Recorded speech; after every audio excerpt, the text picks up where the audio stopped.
Olá, esse é mais um episódio do seu podcast Bom Senso Brasil, construindo hoje o Brasil de amanhã.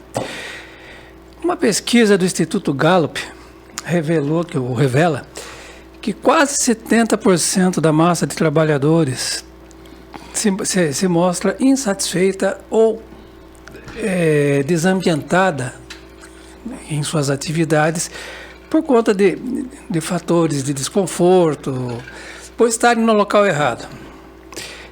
Esse é um tema que o nosso convidado de hoje vai desenvolver. Nós estamos tendo o prazer, a satisfação de contar com a presença aqui conosco do professor Rubens Borges. Ele que é consultor, professor, mentor de empresas, autor de livros que eu passo agora a mostrar rapidamente. Desenvolvimento profissional. Opa, vamos pôr direito aqui, senão ninguém vê direito. Desenvolvimento profissional. Filhos talentosos, indo muito além da orientação vocacional. Guia prático para a evolução nos 4 estágios de uma carreira de sucesso. Como levar sua carreira para o próximo nível. E projeto de vida. Professor Rubens, muito obrigado pela sua presença. É uma satisfação recebê-lo. É um prazer tê-lo conosco. Muito obrigado por essa oportunidade, inclusive poder fazer parte não só desse podcast, mas também desse movimento que vocês estão fazendo aqui, que é a construção de um mundo melhor. Sim. E eu me sinto inserido dentro desse objetivo, desse propósito. Então, muito obrigado por essa oportunidade que vocês estão me dando de estar aqui. Nós que agradecemos sua presença. Eu vou fazer uma primeira pergunta, baseada até nessa introdução que a gente fez. Por que tem tanta gente satisfeita, mal colocada no seu trabalho, professor? Você sabe que acho que esse é um aspecto que é difícil se explicar a causa raiz. Durante muitos anos eu procurei entender isso, porque tanta gente doente, psicologicamente, emocionalmente, dentro das empresas. E esse dado da Fundação Gallup, e 67% das pessoas estão sentadas em cadeiras que não são adequadas para o perfil dele profissionalmente, me assustou. E eu fui atrás de entender a causa raiz disso. E a causa raiz disso começa lá no ensino médio, quando o indivíduo escolhe o seu curso superior. Ali é que começa todo o processo. E ele escolhe a faculdade, o curso universitário errado, abandona a faculdade depois de 2 anos, já 50% já não dá continuidade depois do segundo. Isso é um dado no Instituto do Ministério da Educação. E depois ele entra no mercado de trabalho, às vezes, formado numa função que não é a função adequada para o perfil dele. E as empresas achavam, quanto ao Conselho da Área Industrial, que era só treinar que o indivíduo ia ter um bom desempenho. Mas não é verdade. Não adianta você treinar o indivíduo de uma habilidade se ele não tem um talento natural para aquilo. Ele vai ter má produtividade e ainda vai se sentir incomodado e vai trabalhar ali só para garantir a sobrevivência. Nós estamos falando isso, parece só no setor privado, mas quando você fala no setor público, pior ainda, porque o indivíduo está ocupando aquela cadeira com o único propósito da sobrevivência. E qual é a produtividade dele, qual é a qualidade de serviço que ele entrega? Então esse problema é um problema sério, não só no mundo corporativo, privado, mas também no segmento público. No mundo profissional. No mundo profissional como um todo. Isso, no mundo profissional. Exatamente. Uma coisa interessante, vamos colocar, primeiro pensando na órbita privada, tá? Por que vamos começar com a órbita privada, que é importante? Que quando a gente fala essa questão de colocação de pessoas, a gente coloca na questão da produtividade das pessoas, a gente trabalha diretamente com a produtividade da empresa. Sim. Tá? E nós temos um problema hoje, vamos fazer um direcionamento na questão das indústrias. Sim. Tá? As indústrias hoje, no Brasil, não são como eram antigamente. Na realidade, muitas indústrias fecharam. Tá? Nós estamos perdendo aí um espaço muito grande para outros países, né? Principalmente China, mercado asiático. Pergunto, nessa situação, tá? Vamos colocar o seguinte: vamos colocar a pessoa tem o interesse de uma determinada área, ela tem um perfil para uma determinada área. Eu sou um engenheiro de produção, tá? Sou um engenheiro de produção. Eu tenho lá todo o conhecimento de logística, cadeia de filas, processos produtivos, tá? Só que as indústrias fecharam, não tem mais indústria. Você tem que ser lá na China, né? E aí essa pessoa, ela precisa sobreviver. Como trabalhar a cabeça? Que o mercado já diminuiu a possibilidade de emprego dela. Como trabalhar essa pessoa para assumir, como que ela vai viver uma vida que de repente não é o seu perfil, mas ela precisa se alimentar, ela precisa sobreviver, ela precisa alimentar os filhos. Como trabalhar essa situação? Sabe, essa colocação que você está fazendo, eu tenho muita tranquilidade em responder, porque eu vivencio isso no meu dia a dia. Eu tenho sido procurado por muitos profissionais nesta situação, os quais eu faço mentoria para que eles possam se reposicionar no mercado de trabalho, ou seja, voltar a ocupar um ponto de utilidade. É um aspecto conceitual. A maioria das pessoas saem de um curso universitário com um título, eles ficam engessados no título que ele tem. E eles esquecem que a competência que ele tem, o conhecimento que ele tem, pode ser flexibilizado de formas diferentes para se manter útil. Então, o que eu digo? Você tem que se primeiro desengessar e se tornar fluido, como a água. A água é fluida e ela ocupa qualquer espaço que tiver disponível para ela, sem perder a autenticidade da água que ela é. Sem deixar de ser H2O. Sem deixar de ser H2O, mas ela preenche qualquer espaço. Sim. Ela ocupa qualquer forma que for apresentado para ela. Agora, se pegar essa água e congelar ela só vai ocupar aquele quadradinho que ela foi. Então, a grande maioria dos profissionais estão congelados hoje em torno de um título que ele recebeu. E um grande momento é que todos nós, não é só quem está nessa situação de que foi desempregado, não. Nós precisamos nos descongelar profissionalmente, reconhecer quais são os nossos talentos e conhecimentos que nós adquirimos e ter flexibilidade. Não para ocupar um espaço com aquele nome do título que você tem, mas você ocupar uma função útil com base na flexibilidade que você tem de organizar seus talentos naturais e o conhecimento que você recebeu. Uma coisa que você colocou bem, estou falando de você. Por favor. Né? Se falar que eu sou senhor também, opa, parar. Tá bom. Tá. Você colocou uma coisa aí, o título, a universidade. Será que a universidade não está formando? Está formando mal, vamos colocar assim, porque o Brasil, a universidade brasileira, sempre foi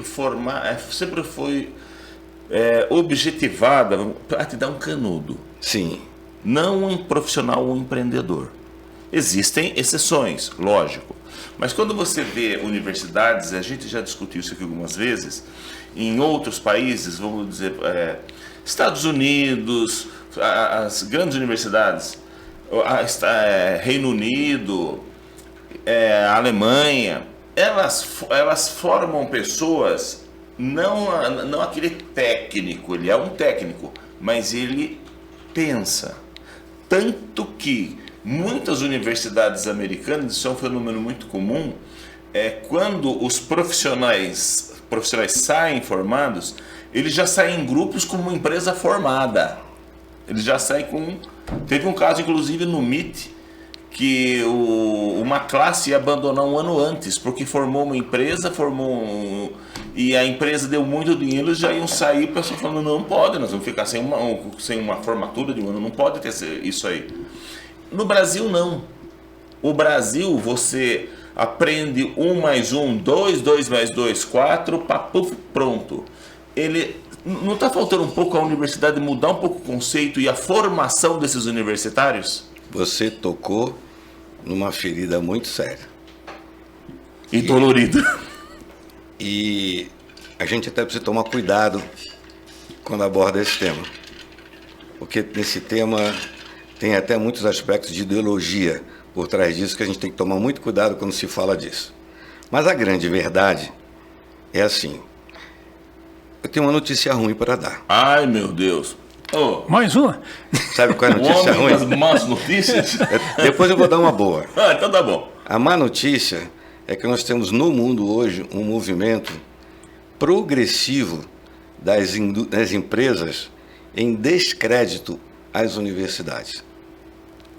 E isso você começa a perceber quando empresas de alta tecnologia, no Vale do Silício principalmente, não exigem mais um diploma de graduação para admitir as pessoas para trabalhar na empresa. Mas jornalista também não. Pois é. Ah, mas peraí, para. Nós estamos falando dos profissionais. Obrigado. Amanhã vem 500 Jornalista não é profissional, gente. Tá? Jornalista não é profissional. Tô brincando, hein, gente? Mas você sabe que isso é um problema grave. Por quê? No mundo todo, as universidades não estão conseguindo entregar o profissional no nível adequado que o mercado está precisando hoje. Nós temos um gap muito grande entre o que a universidade entrega e o que o mercado precisa. Algumas chegam mais próximas, mas a grande maioria está distante. Então, as empresas que trabalham com alta tecnologia hoje, elas preferem reconhecer qual é o talento e o potencial que está ali para poder terminar de burilar esse indivíduo dentro da empresa, do que efetivamente confiar apenas num certificado de graduação. Nós estamos começando a ter um processo subliminar isso, e não é só no Brasil. Até nos Estados Unidos nós estamos encontrando esse tipo de situação. No Brasil, a coisa está ficando mais grave. Tem muitos jovens que vão chegando no 3º ano, no 4º ano, eles começam a perceber que o que o mercado está precisando está muito defasado daquilo que ele está recebendo da universidade. E o próprio aluno começa a ter uma falta de confiança na universidade de que ela vai colocá-lo na condição de ter uma boa posição no mercado. Tanto é que muitos jovens estão começando, em paralelo à faculdade, buscar outras certificações para que eles possam ter competitividade quando entram no mercado de trabalho. Este problema que nós estamos falando é um problema social e público muito sério. Você imagina, vocês têm ideia quantos % dos jovens em faculdades, universidades públicas abandonam a faculdade no 2º ano? Ah, é grande o número, isso eu sei. 50%. Nas particulares é 58%. Na pública, 50%. Qual é o prejuízo que isso representa para nós, contribuintes? O fato de você ter uma estrutura para poder, por exemplo, atender, formar 1.000 e no final você só forma 500. Qual é o custo disso daí? Só isso a gente já tem um prejuízo econômico muito grande. Fora o prejuízo social que a gente tem, que esse indivíduo não vai cumprir a função útil que a sociedade precisa. Então nós ficamos enfraquecidos como competência profissional e a gente perde competitividade a nível internacional. Bom, este problema deveria ser resolvido aonde? Na entrada da universidade. Como que você vai dar uma cadeira para o indivíduo sentar, que custa uma fortuna para o governo, deixar aquela cadeira disponível para alguém se formar, sem você analisar se o perfil daquele indivíduo é adequado para aquela profissão que ele vai exercer? Desde que ele passa na prova teórica no Enem, ele está credenciado para ocupar aquela cadeira. E se o perfil dele não é adequado para ser um engenheiro? Se o perfil dele não é adequado para ser um médico? Olha o desperdício que a gente tem aí. E não falta muita coisa. É só colocar no vestibular um teste de aptidão vocacional para ver se o indivíduo está querendo ocupar a cadeira, que ele realmente tem a habilidade para isso. Eu espero, antes de morrer, ver isso implantado, porque eu acho um absurdo não termos isso. Outro aspecto, no 2º grau, o indivíduo termina o ensino médio, 2º grau da minha época. Dali também. Da você também. Não, da dele não, dele não. Eu sou mais Ele jovem. é mais jovem. Ah, meu Deus. Então, Eu já não sou profissional e também sou velho. Tá? mas você vê, isso é um problema sério que a gente tem. O jovem, no ensino médio, ele não é orientado para saber qual é o perfil dele e qual é a melhor escolha que ele deve fazer. Os jovens não têm critério para poder fazer a escolha da profissão.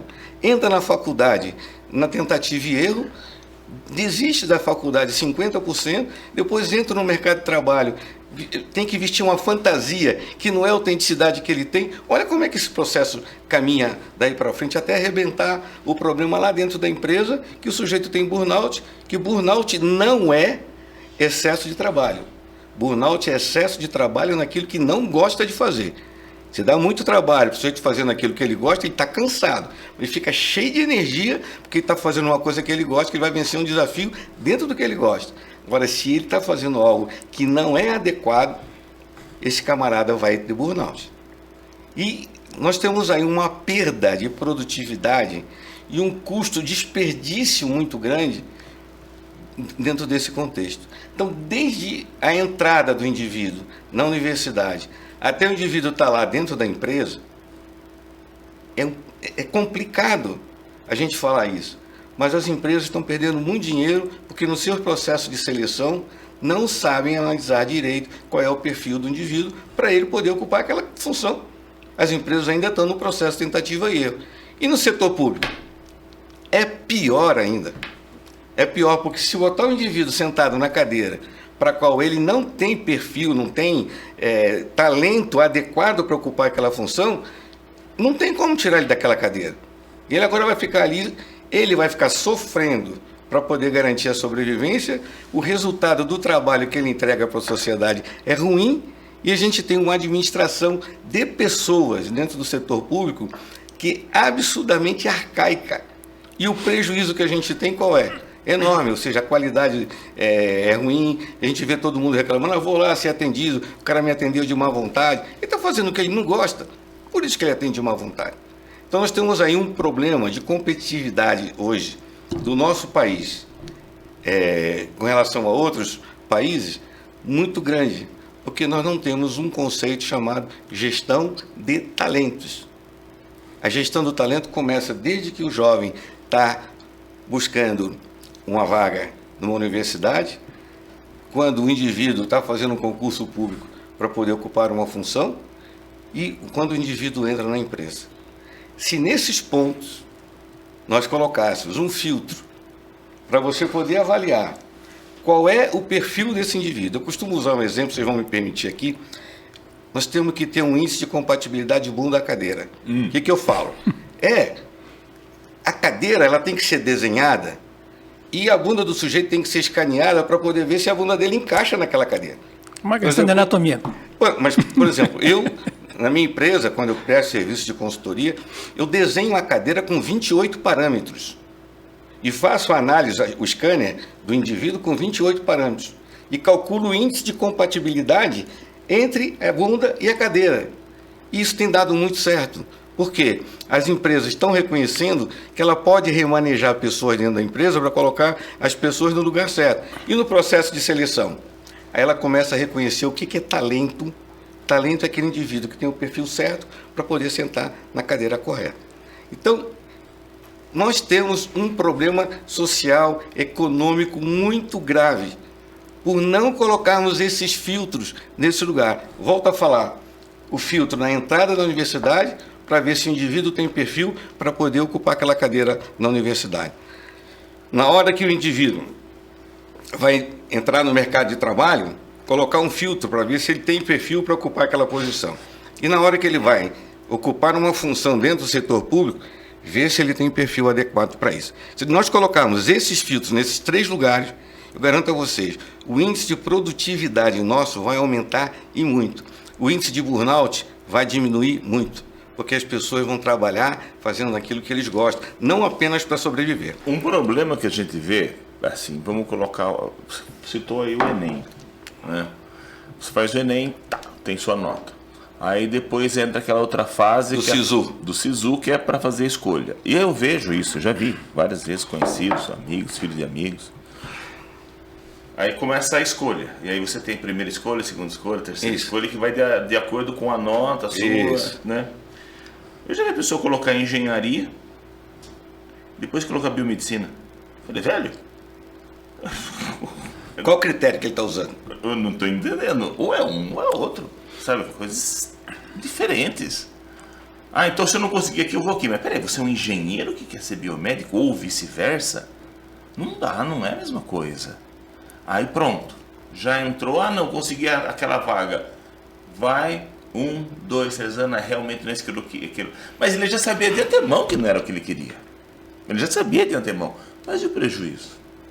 Você tem ideia para uma família que um filho desiste no final do segundo ano da faculdade, numa faculdade pública, universidade pública, qual é o prejuízo financeiro que ele deu para a família se ele desistir no segundo ano da universidade?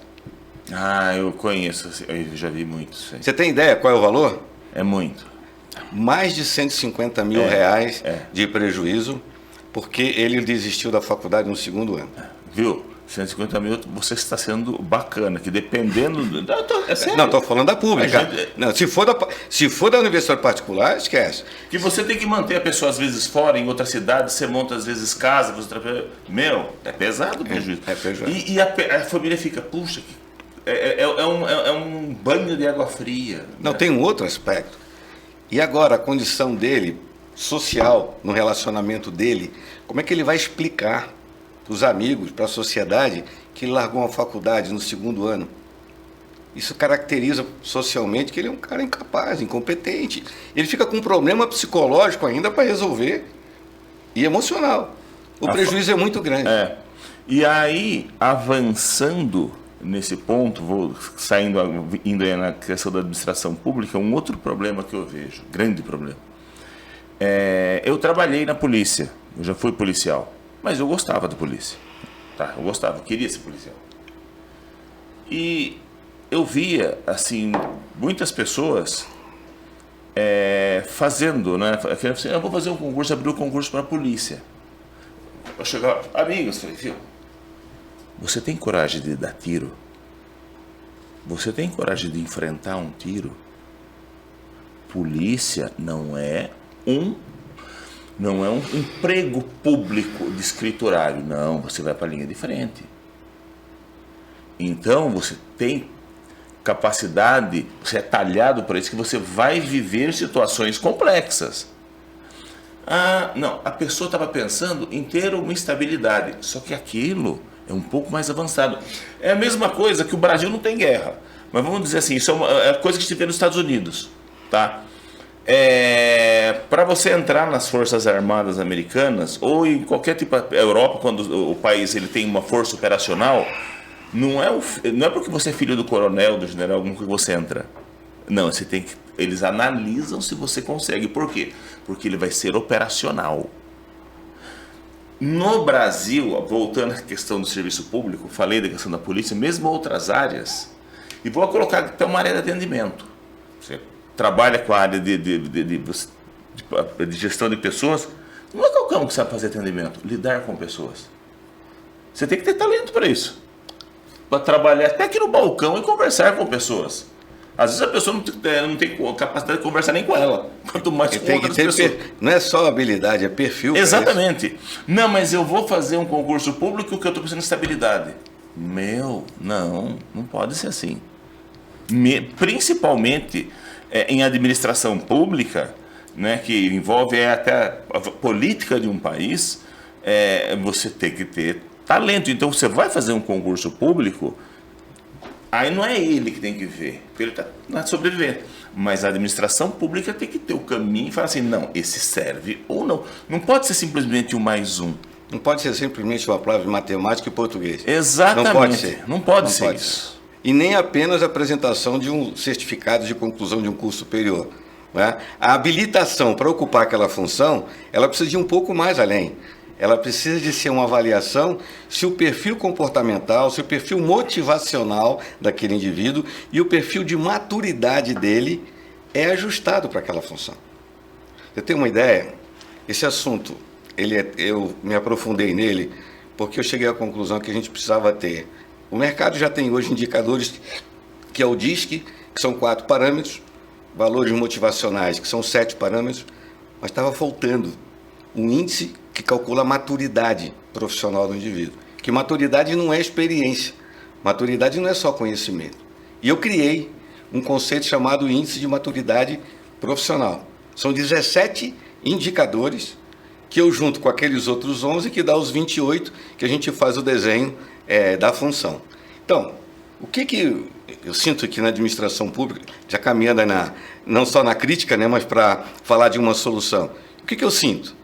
Se desenhar aquela função com base em parâmetros que sejam mensuráveis no indivíduo que você vai analisar, não pode ser alguma coisa genérica, num texto genérico. Você tem que mensurar e ainda dizer, ó, esse indivíduo nessa função, para o júnior é esse parâmetro, para o pleno é esse parâmetro, para o sênior é esse parâmetro. E aí agora você pega isso e analisa esse indivíduo e cria um índice de compatibilidade dele com aquela função. Se você chegar à conclusão de que o índice de compatibilidade não tem compatibilidade mínima dele com a função, não adianta ter pós-graduação, mestrado, doutorado ou lá que seja. Ele não vai encaixar e ele vai sentar ali só para garantir a sobrevivência. E o objetivo maior, que é aquela função prestar um serviço adequado para a sociedade, não vai acontecer. Pior. Agora eu vou colocar até um ponto. Quer colocar alguma coisa? Não, é interessante isso aí. A minha questão envolve o seguinte: uma das demandas do setor produtivo, né, e muitos representantes desse segmento sentaram aí na cadeira ao longo dos programas aqui, é a questão da qualificação de mão de obra. Como é que a qualificação se insere nisso tudo aí? Essa seria uma das causas do financiamento? Isso é um outro aspecto muito sério. E você está me provocando aqui para falar uma coisa que é perigosa, mas eu preciso falar. Agora fale. Agora tem que falar. Agora fale. Agora tem que falar. Nós temos um aspecto na educação superior que é absurdo. Nós temos hoje as universidades particulares, uma grande maioria, que são universidades de segunda ou terceira linha, que oferecem curso de graduação para tecnólogo online. Eu estou falando isso porque eu conheço o sistema de educação por dentro. Já fui professor em curso de pós-graduação em MBA, USP, FGV, Dom Cabral, FIA e outras. Eu conheço isso por dentro. E eu conheço como é que funciona essas universidades particulares. É assim, o indivíduo, ele vai lá e faz um vestibular, que às vezes é uma redação que ele faz. Ele não tem um processo de avaliação para ver se ele tem nível para poder cumprir. Na realidade, sendo bem assim, honesto, ele analisa se você sabe escrever o nome. Ele nem analisa. A realidade é essa. Você vê, então nas universidades particulares, o processo de acesso, na grande maioria delas, é você fazer uma redação simples e você entrega e você é aprovado e pagou a matrícula e vai. A grande maioria sai do ensino médio sem condições de acompanhar um curso superior. E aí vai para um processo online, onde às vezes até as provas que são exigidas é fácil o sujeito pesquisar na internet a resposta e tudo mais. Então, por obra e graça do Espírito Santo e benevolência dos professores, ele termina lá um curso de tecnólogo de 2 anos num ambiente online. Qual é a qualificação desse indivíduo para ele poder encarar a realidade no mercado de trabalho? Então, falta mão de obra qualificada? Falta. Mas nós temos agora, essa que é a palavra perigosa. Nós temos uma hipocrisia muito grande acontecendo dentro da maioria dessas universidades de terceira linha. É uma hipocrisia que está entregando para o indivíduo uma qualificação. Você está falando do curso online? Não só do curso online. Eu vou colocar medicina agora, o resultado dos cursos de medicina. Então, você viu o que aconteceu? Agora tem 5 mil médicos que ficou caracterizado que eles não têm condições de exercer. Só que a universidade entregou o certificado na mão dele. Não é isso? Isso. E agora, como é que fica? Por lei, ele tem direito de exercer, mas por avaliação do Conselho lá de Medicina, ele não está qualificado para poder exercer a função. Então, nós estamos hoje, mas o pior aspecto dentro desse, você falou da qualidade, falta mão de obra qualificada, nós temos poucas universidades, tanto públicas como particulares, que entregam o indivíduo em condições de que o mercado diz, aqui tem uma mão de obra qualificada, provida. Um profissional adequado. São pouquíssimas.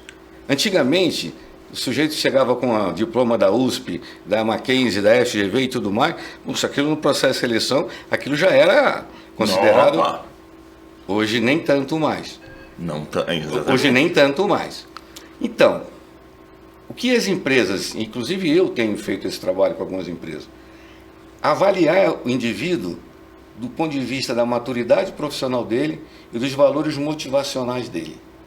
Se a maturidade dele, os valores dele se encaixam dentro daquilo que é o perfil da vaga, o conhecimento técnico que ele precisa, a gente complementa para ele aqui dentro. Mas não adianta esperar a mão de obra qualificada. As empresas estão começando a criar o conceito de qualificar a mão de obra internamente. Mas a causa raiz da falta de mão de obra qualificada está exatamente nesse processo de que essas faculdades estão iludindo esses jovens para poder ter um canudo que dá para ele a sensação de que agora eu tenho um nível superior. E aí, quando ele vai para o mercado de trabalho, ele está decepcionado, desiludido, porque ele vê que ele não tem qualificação para poder competir no mercado de trabalho. E aí vem ter uma desilusão. Mas existiria, como se alardeia em propaganda aí, a escola que prepara para o mercado de trabalho ou não?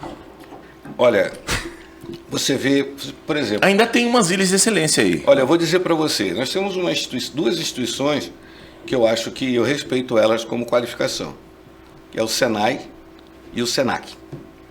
Eles têm cursos que realmente estão focados para poder atender a necessidade do mercado, estão muito próximos do mercado, em termos de curso técnico. E também, agora o Senac também tem curso superior, também, são muito bons também. Mas das universidades particulares, tá, são poucas as universidades que têm condições de entregar alguém qualificado para o mercado de trabalho. Só que o problema é o seguinte, nós temos aí uma história chamada FIES, que o jovem entra lá na faculdade particular e ele assina um FIES que ele fica devendo para o governo.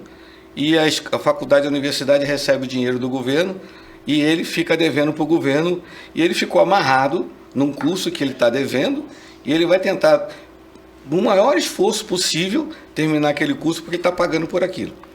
E se ele estiver fazendo o curso que é inadequado ao perfil dele? Ele está sofrendo para fazer um curso que não abandona porque ele está amarrado lá no FIES, que ele já está devendo, e ele entra no mercado de trabalho com duas coisas. A primeira é mal qualificado e a segunda é iludido que o perfil dele vá atender aquela profissão. Então são dois problemas, falta de qualificação de perfil e falta de qualificação técnica para poder ocupar a função. Eu não sei aonde isso vai parar, mas nós estamos com outro problema sério agora, que 2025 se potencializou. A inteligência artificial está engolindo todas as funções de procedimentos padronizados e repetitivos. Todos. Isso quer dizer que o indivíduo que sai da faculdade para poder entrar no mercado de trabalho, o que se dá de tarefa para um trainee, ou para um estagiário ou para um trainee? Fazer aquele trabalho padronizado, né? O burocrático, vamos assim fazer, né? A IA já está engolindo tudo isso. Vocês têm ideia, esse ano, 2025, quem terminou o curso de Direito 2024 teve muita dificuldade de entrar no mercado de trabalho como advogado. Por quê?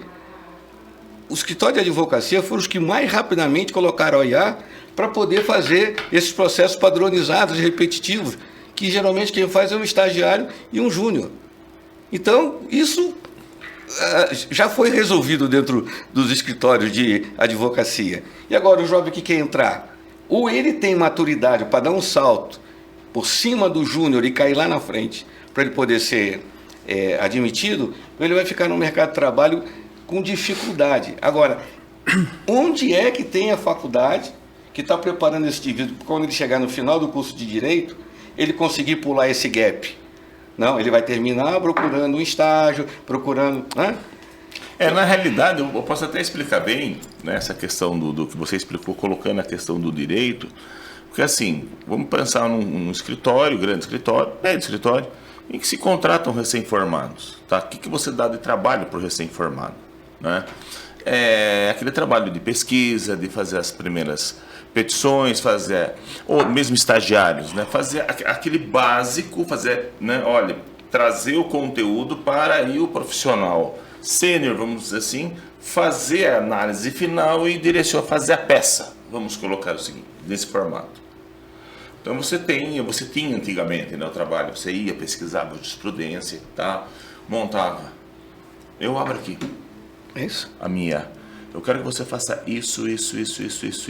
Tá aí. Ela faz. Eu não preciso mais dele. Você precisa mais do estagiário, precisa mais do júnior.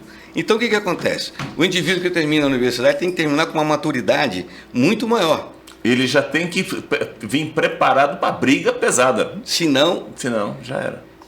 bom, você tem um escritório de Sim. advocacia. Faz sentido para vocês que o jovem que chega hoje, recém-formado, ele tem que ter um grau de maturidade muito maior para entrar no mercado de trabalho do que era há 3, 4 anos atrás? Ele não tem. Ele não sai com essa. Ele está tendo. O recém-formado hoje, ele está tendo um problema gigantesco. E aí vamos colocar o seguinte: às vezes ele tenta se colocar no mercado de trabalho, abre o seu escritório, começa a pegar um outro cliente, mas ele não tem aquela experiência. Que uma coisa é aquela história que você aprende aqui, né? Não que o que se aprenda na faculdade esteja errado, mas aí nós temos aquelas faculdades e faculdades também, tá? Que o cara escreveu um X ali, passou e já era. Aí o que acontece? Assim como é perigoso um médico, que ele trabalha com a vida de um paciente, ou advogado, ele trabalha muitas vezes com a liberdade da pessoa. E uma besteira, não é, Antônio? Que o que ele faz ali compromete a liberdade da pessoa. Eu vou engatar isso. Só para dar licença, colocar só mais uma função aí no que você falou: psicólogo. Eu vou engatar do raciocínio dele. O Conselho Federal de Medicina recentemente admitiu que estuda, né? Aliás, é uma demanda deles, criar o exame para admissão de médicos, né?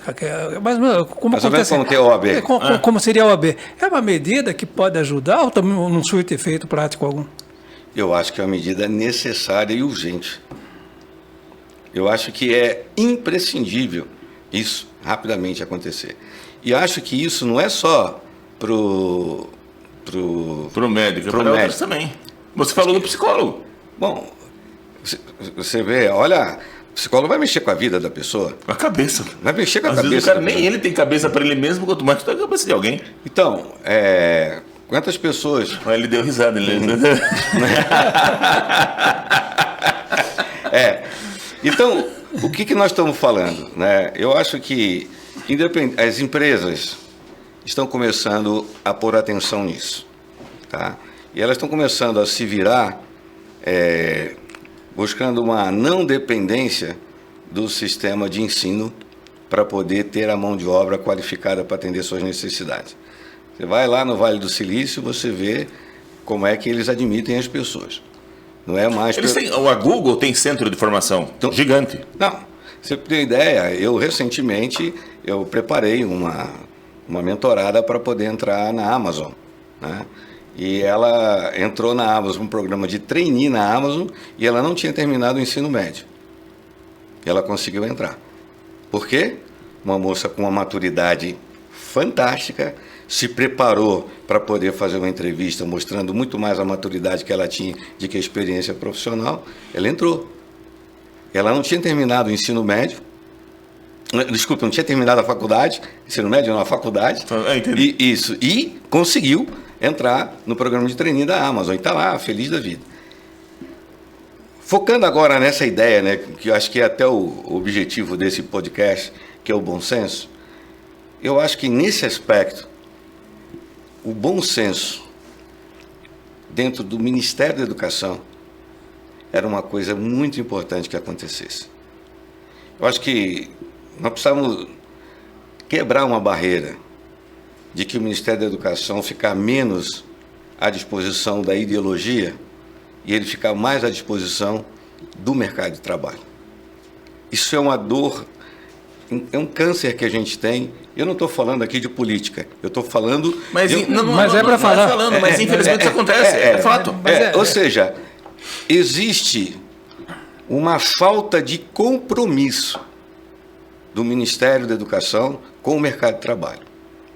E quando eu falo isso, eu sinto isso na carne por causa de várias processos que eu vivencio, de mentorados que vêm me buscar, e eu vejo todo dia as pessoas entrando no mercado de trabalho e ainda dizendo, puxa vida, eu ficava iludido, que eu achava que lá na universidade eu ia ser preparado para isso, eu ia ser preparado para o mercado de trabalho, quando não é verdade. O que está acontecendo?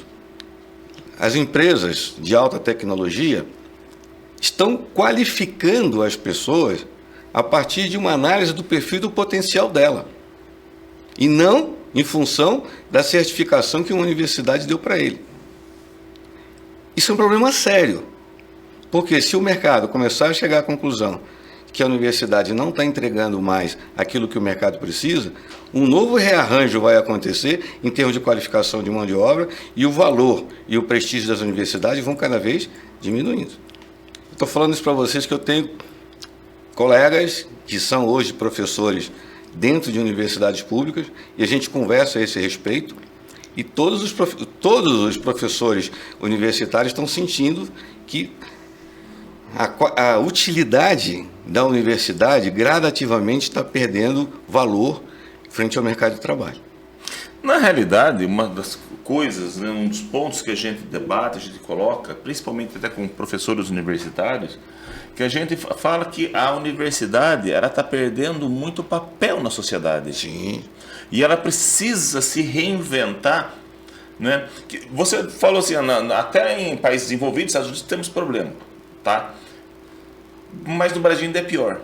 E quando você ainda mesmo, vamos dizer, colocar assim, o Trump, o Trump chegou, e isso, como fala, é direita e esquerda, tá? Parece que é a luta contra a universidade. Ele chegou e falou, ponto, a universidade é nossa inimiga e os professores são nossos inimigos. Nossa, o vice-presidente, Vance, nossa, que louco.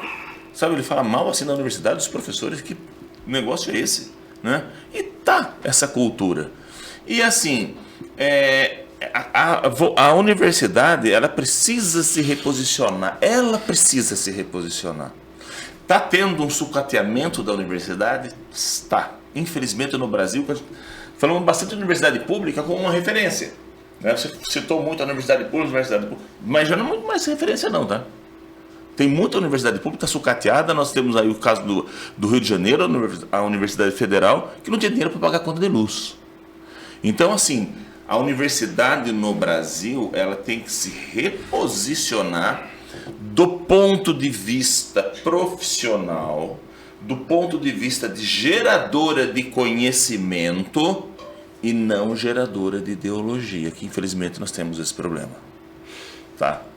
Nós temos que repensar, porque senão vai desaparecer. Isso que você está falando soa para mim como música em termos de ideal. Eu sou idealista, tá?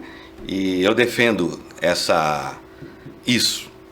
Hoje eu estou me afastando da minha função dentro das universidades, sistema de ensino, porque eu não consigo mais conviver com determinados elementos hipócritas que são utilizados dentro do sistema de ensino. Eu finjo que te ensino, você finge que aprende, e no final você... Estamos conversados, cada um vai para o seu lado. Então, professores que quando começam a ser mais exigentes com os alunos, dizem, alivia o pé um pouco, porque você está pisando, apertando muito. Você quer dar o diploma para o indivíduo ou quer qualificar o indivíduo? Né? Esse aspecto, dentro do tema do bom senso, eu acho que nós precisamos repensar o modelo de qualificação profissional no Brasil. Precisamos repensar. Algumas tentativas têm sido feitas, mas existe uma maneira de pensar dentro do sistema de ensino como um todo, que é uma barreira muito grande a ser vencida. Eu tenho, na minha família, meu genro é professor no sistema público, no Rio de Janeiro. E eu conheço as barreiras que tem um professor que tem uma ideologia de fazer a coisa bem feita, quando ele quer fazer daquele jeito, as barreiras que ele tem que superar para poder provar e conseguir até condições, recurso para poder fazer aquilo. Qual seria a saída para isso? Eu acho que a sociedade precisa começar a cobrar dos políticos que a gente precisa mudar a legislação que rege o sistema de ensino. E aquele currículo que é estabelecido para ser cumprido dentro das escolas. Além das diretrizes básicas, né? Que hoje é o BNCC, né, que Isso. chama. Aquilo precisa ser revisto para o indivíduo chegar já no primeiro ano do fundamental, ter uma trilha de capacitação dele, para que ele, quando terminar lá, ele tenha maturidade. Hoje nós temos um modo de pensar que o indivíduo estuda não para adquirir conhecimento, ele estuda para passar na prova. E, na verdade, o prazer de estudar não é o de passar na prova. O prazer de estudar é adquirir o conhecimento, incorporar o conhecimento para que você tenha autonomia na aplicação desse conhecimento. Aí você vai ser um profissional, né? De verdade. Você tem autonomia com base nos seus talentos naturais e o conhecimento que você ganhou para você poder resolver qualquer problema que vier pela frente. Mas hoje, qual é a proposta do sistema de ensino? Estuda para passar na prova, estuda para passar no Enem, estuda para passar na faculdade. Ele estudou para passar na prova. E qual é a competência que ele incorporou do conhecimento que foi apresentado para ele? Muito pouco. Será que o conhecimento para a profissão dele, o que ele adquiriu na universidade é suficiente? Ou ele deveria ir além da universidade para adquirir mais conhecimento para ele poder se capacitar para ser um bom profissional? Este pensamento não existe na cabeça do estudante. Ele só vai descobrir que ele está incapacitado profissionalmente depois que ele vai bater lá no mercado de trabalho e vai ver o desafio que ele vai encontrar. Então, no meu ponto de vista, nós temos que virar esse jogo.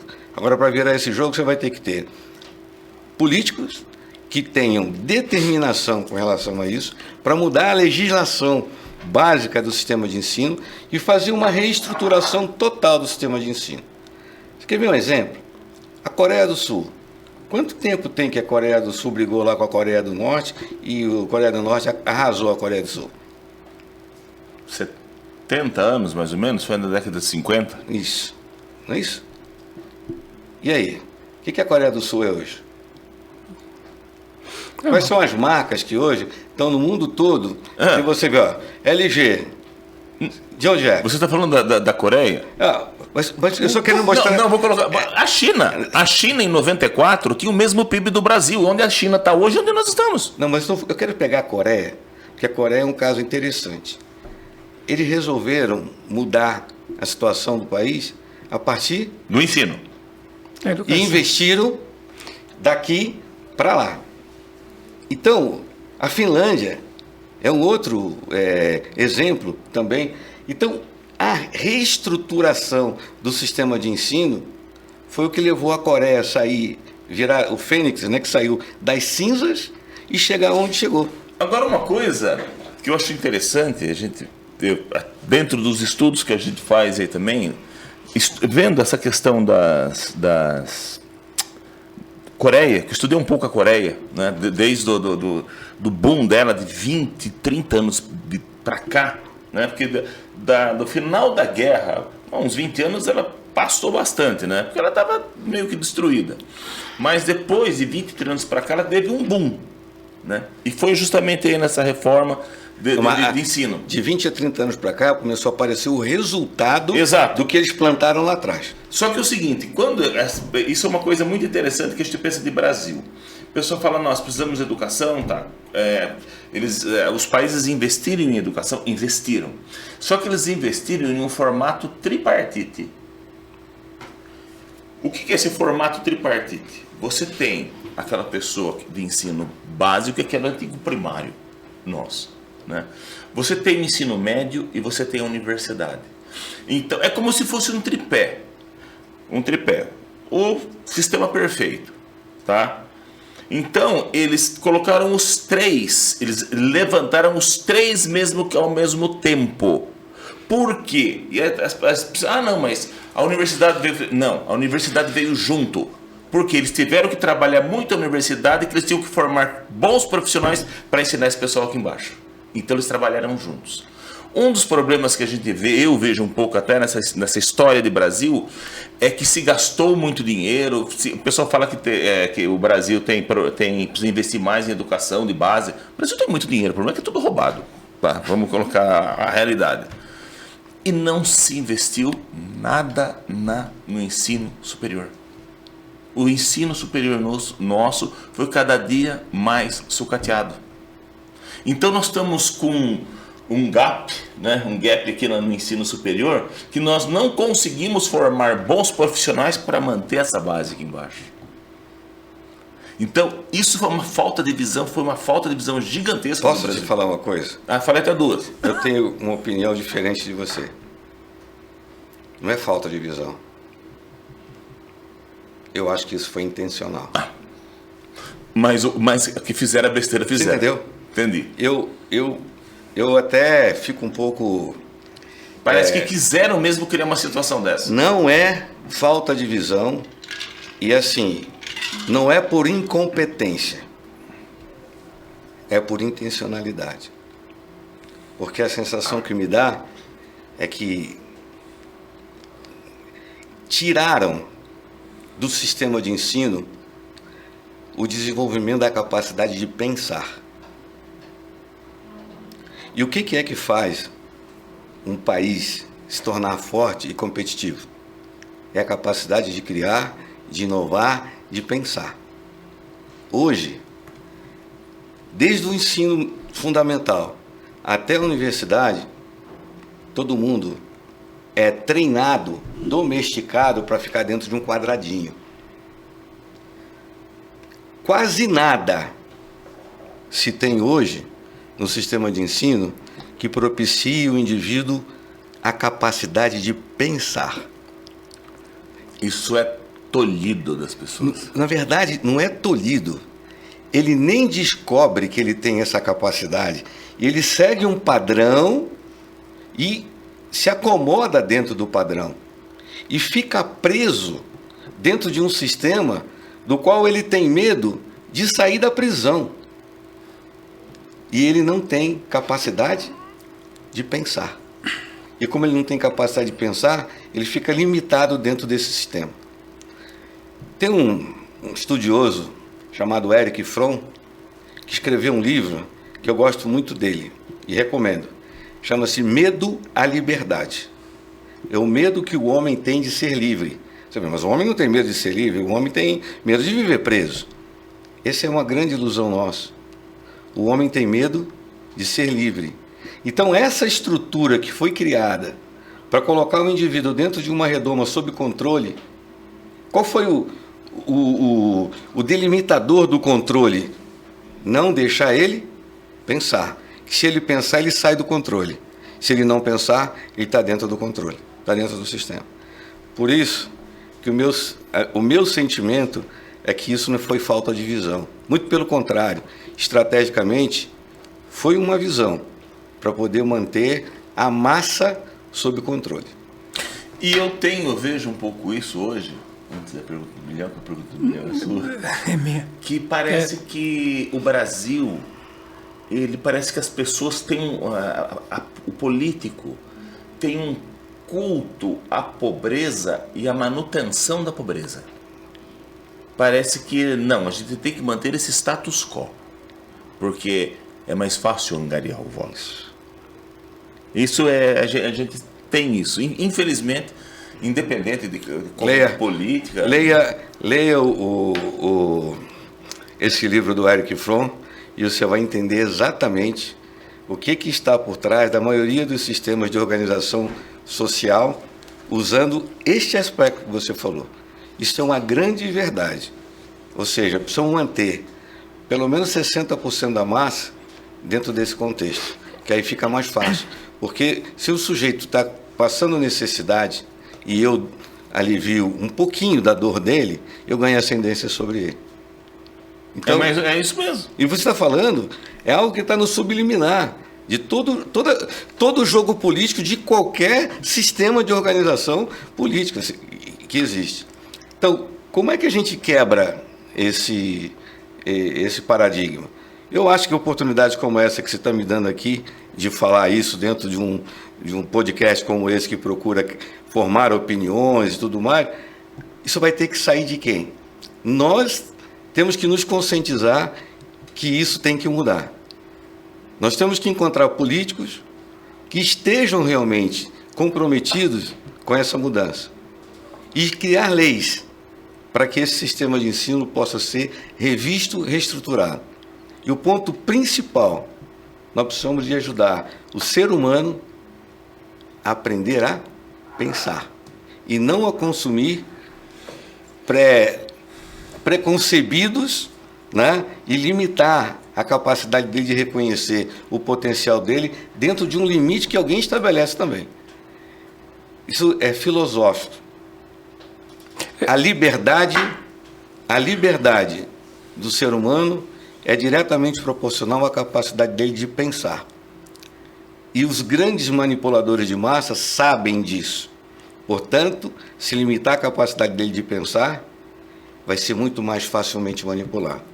Então, tudo que nós estamos falando, de todo esse contexto, a causa raiz que está lá atrás é que não é dinheiro só que vai fazer investir dinheiro em educação. Tem que ter uma estratégia para mudar o modelo, a estratégia e o objetivo. É isso que eu ia a falar. Razão principal, o propósito. Você tem que ter um projeto e um objetivo. Um propósito do sistema de ensino. Senão não adianta nada. Se o sistema de ensino não tiver com o propósito de prover recursos para poder fortalecer a economia, não adianta nada isso.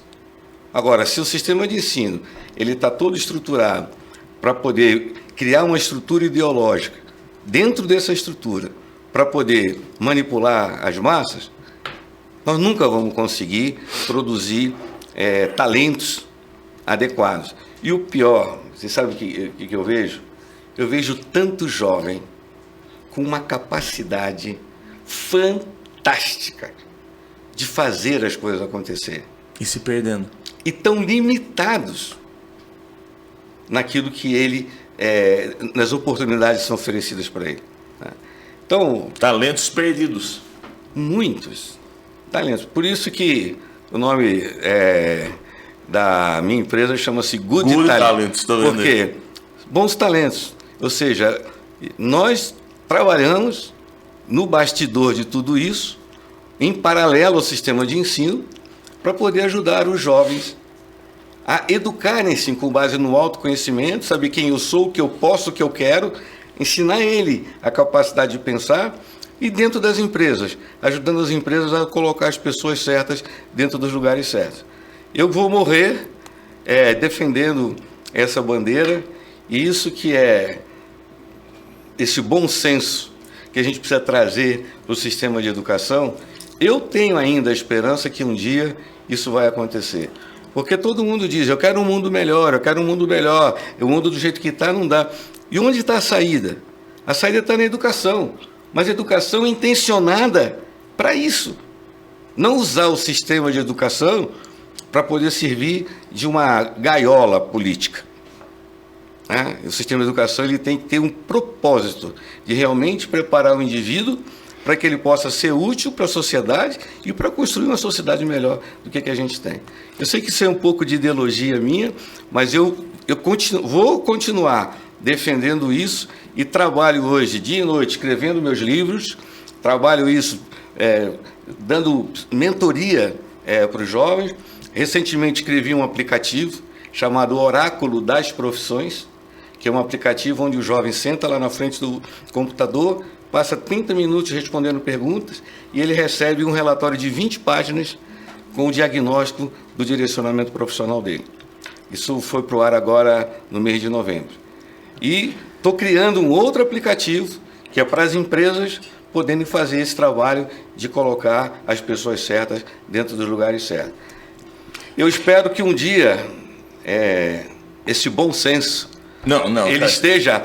Espera não. Agora nós vamos fazer a pergunta justamente nisso.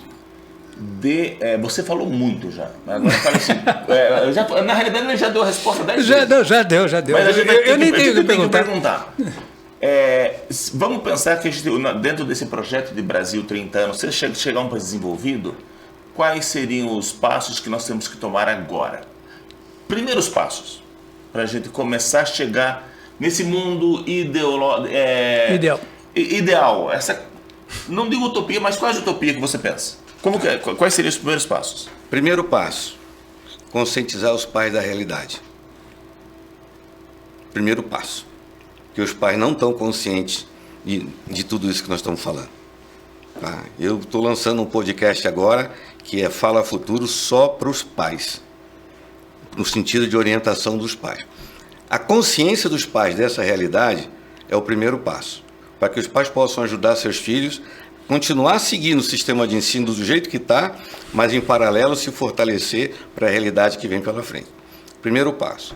Segundo passo, estabelecer, tanto na entrada da universidade, como na entrada do setor público, um filtro que colocasse o indivíduo sentado na cadeira certa. Então, e isso é fácil de ser implementado. Colocar um filtro aqui no vestibular para ver se aquela cadeira que ele quer sentar, ele tem perfil ou não para sentar naquela cadeira, isso é fácil de implementar. Eu tenho essa solução pronta.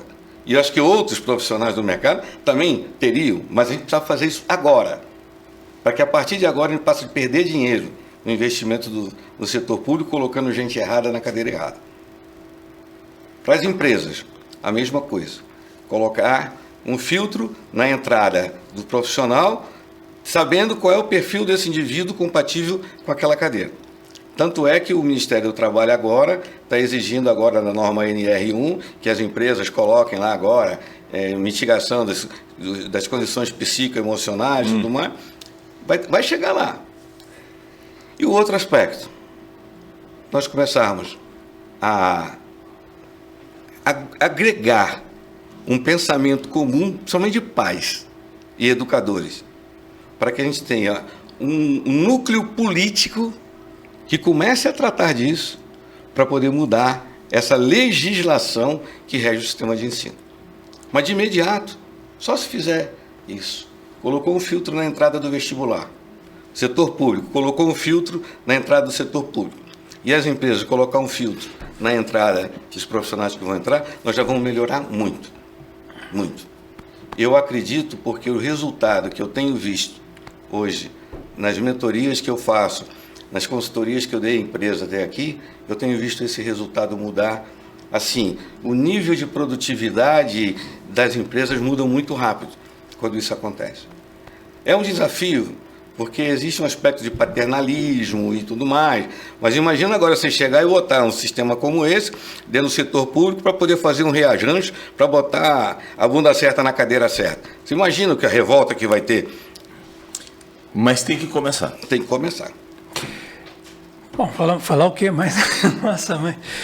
Bom, esse foi mais um episódio do podcast Bom Senso Brasil, que hoje apresentou para vocês uma verdadeira aula de lucidez, de discernimento, de conhecimento, não apenas sobre competência para ocupação de cargos, para ocupação de cadeiras, mas um panorama vastíssimo, amplo e muito abrangente da nossa realidade. Eu não sei se passou para vocês, mas para a gente fica essa impressão, né? Falou-se muito em colocar as pessoas nas cadeiras certas, né? A partir da análise do perfil e de outros fatores que o professor Rubens falou com mais propriedade do que a gente aqui. Por acaso, a gente lembra sempre disso, 2026 é o ano de eleição. Então, vocês pensem bem ao votar, porque vocês vão colocar gente em cadeiras lá no Congresso. E às vezes a bunda não é certa. Lembrado, gostei. Eu não queria chegar nisso, mas eu também ia dizer, saibam escolher a bunda. É isso. Saibam escolher a bunda certa para a cadeira certa, para depois não reclamarem, tá certo? Professor, muito obrigado pela sua presença, pela aula, foi um prazer recebê-lo. E, por favor, deixe seu contato, como é que as pessoas fazem para entrar em contato com o senhor, para localizá-lo. Muito obrigado pela presença, foi um prazer. Eu que agradeço aqui essa oportunidade que vocês me deram. Eu senti assim, um alinhamento muito grande logo no início, quando eu fui convidado, pelo tema do podcast. Obrigado por essa oportunidade de compartilhar com vocês isso daí. Espero que isso também possa influenciar no modo de pensar de algumas pessoas e que se engajem. Esse é o objetivo. E que se engajem dentro desse propósito. Bom, a minha empresa chama-se Good Talents. Então, eu tenho o site www.goodtalents.com.br, né? E tem um aplicativo que chama-se Oráculo das Profissões.com.br. É um aplicativo que quem entrar lá já vai poder automaticamente fazer esse diagnóstico que vai gerar um relatório de direcionamento profissional, principalmente para um jovem adolescente que está no processo de escolha da sua carreira. É isso. Esse foi mais um episódio do podcast Bom Senso Brasil. Nos siga nas redes sociais. Muito obrigado e até a próxima.